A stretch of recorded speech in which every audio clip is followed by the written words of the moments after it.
Welcome to my books and storytime by Mybooksandstorytime, either slash or by Søren Kierkegaard. Søren Kierkegaard's either slash or, published in 1843 under the pseudonym Victor Eremita, is not just a philosophical text. It's a grand artistic and intellectual experiment in exploring two radically different ways of living.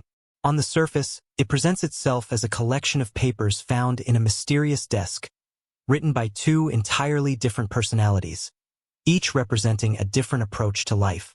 This clever literary device allows Kierkegaard to do what he does best: ask us to confront the very foundation of how we live our lives. The first author, referred to as A, embodies the aesthetic life, a life dedicated to pleasure, beauty, art, and the avoidance of deep responsibility. A is a cultured dandy, deeply thoughtful and perceptive, yet profoundly reluctant to engage with moral or existential obligations. The second author, known as B or Judge Wilhelm, offers a starkly contrasting perspective: the ethical life. The judge's voice is one of duty, responsibility, and the pursuit of meaning through moral action, even if that path is far less glamorous. What Kierkegaard achieves through this dual structure is nothing less than a philosophical mirror, forcing us to see ourselves in these competing visions of existence and asking, ultimately, which life will you choose? Part 1. The aesthetic life, beauty, pleasure, and the art of avoidance. The seducer's diary, the aesthetic ideal in action. The aesthetic life, as outlined in the first half of either slash or, is embodied by characters like the mysterious seducer Johannes, whose meticulous diary chronicles the pursuit of seduction as if it were an art form. Johannes lives entirely for the thrill of the chase, the delicate dance between attraction and conquest. But this isn't mindless hedonism. Johannes approaches seduction with the precision of a composer writing a symphony, savoring each moment for its aesthetic beauty. For Johannes, and by extension, life is meant to be experienced as a series of beautiful, fleeting moments. They reject the idea that life should have some grand purpose or higher moral calling. What matters is the cultivation of taste, the pursuit of pleasure, and the avoidance of suffering. The aesthetic life doesn't deny pain exists, but it treats pain as something to be avoided at all costs, either by distraction, detachment, or retreating into the world of art and culture. Kierkegaard's exploration of this life isn't purely critical. He has a deep sympathy for the aesthetic worldview. After all, isn't this how many of us naturally approach life? We seek love, success, admiration, not because they are moral imperatives, but because they feel good. Yet, as Kierkegaard slowly reveals, the aesthetic life, for all its beauty, contains the seeds of its own destruction. The problem of despair in the aesthetic life. As the aesthetic writings progress, cracks begin to show. Beneath the surface elegance and wit, there lurks a profound despair, the despair of someone who knows, deep down, that all this beauty is fleeting and all this pleasure ultimately hollow. The aesthetic life, Kierkegaard argues, rests on illusion, the illusion that we can avoid responsibility forever, that we can live life as spectators rather than participants. The aesthetic man, in his endless pursuit of beauty and his avoidance of real suffering, ends up alienated from his own self. He becomes a fragmented figure, always chasing, never grounded. Kierkegaard portrays this as a kind of spiritual sickness, the soul starved for meaning, yet unwilling to face its hunger. Part 2. The ethical life, commitment, responsibility, and the search for meaning. Judge Wilhelm's call to responsibility. The second half of either slash or introduces the voice of Judge Wilhelm, who delivers a long and passionate defense of the ethical life.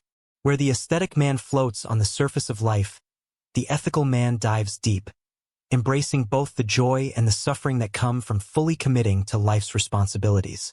Judge Wilhelm doesn't simply argue for morality in the abstract. He makes the case that true selfhood is impossible without commitment. To live ethically is to recognize that your choices matter, that your actions shape who you become, and that life's meaning emerges only when you take responsibility for shaping it. This isn't a cold or rigid morality. Judge Wilhelm's ethical life is not about blind rule following. It's about authenticity, having the courage to live in alignment with your deepest values, even when it's difficult. Where the aesthetic life hides from suffering, the ethical life embraces it, seeing suffering not as something to be avoided, but as something that gives depth to joy. Marriage as metaphor, a life rooted in love and duty. One of the judge's most striking arguments is his defense of marriage, not as a mere social contract, but as a profound ethical commitment. Marriage, for Judge Wilhelm, becomes a symbol for the ethical life itself. A voluntary commitment to another person, a promise to stay present even when feelings wane, a choice to create meaning through fidelity and duty. The aesthetic life, which prizes novelty and thrill, recoils at this idea. But for the ethical person, love is not a fleeting passion. It's an ongoing ethical task, requiring creativity, patience, and selflessness. Through marriage or any deep commitment, we become more than isolated individuals chasing pleasure. We become co-creators of meaning, the ethical life and the search for the true self. At the heart of the ethical vision is the idea that we are responsible for becoming who we truly are. For Kierkegaard, selfhood isn't something we're born with, it's something we have to build through choice and responsibility. The ethical life is not just about doing good deeds. It's about the existential courage to face our own potential, to make decisions that align with our deepest sense of what is right, and to accept the burden of being fully human. This, Kierkegaard argues, is the only path to real freedom. The aesthetic man, in his flight from responsibility, becomes a slave to his own desires. The ethical man, by embracing responsibility, becomes free to shape his life according to values he chooses, rather than impulses he can't control. Despair revisited, the ethical response to the aesthetic crisis. Kierkegaard's deepest insight, developed in both halves of either/or, is that despair is inevitable. The aesthetic man despairs because his life is hollow and fragmented. But even the ethical man, for all his responsibility and depth, faces despair, the despair of knowing that he is finite, that even his best efforts cannot guarantee meaning or salvation. But, and this is crucial, the ethical man faces despair head-on, rather than fleeing from it.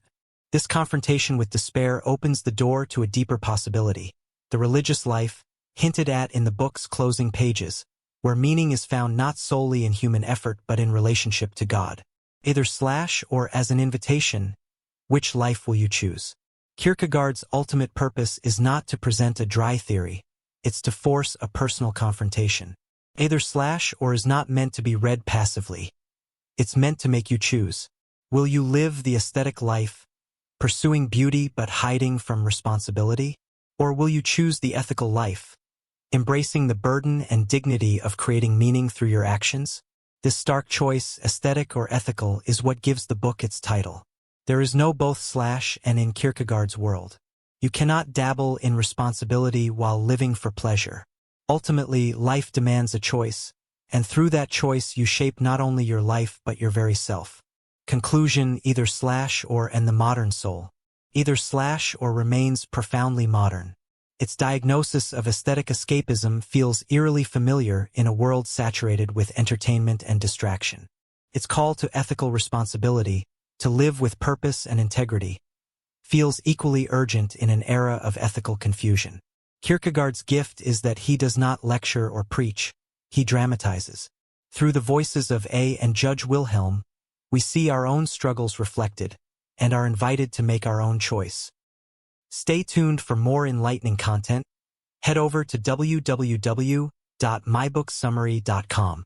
Don't forget to subscribe and share the magic with friends. And let's grow together through the power of books and interesting stories.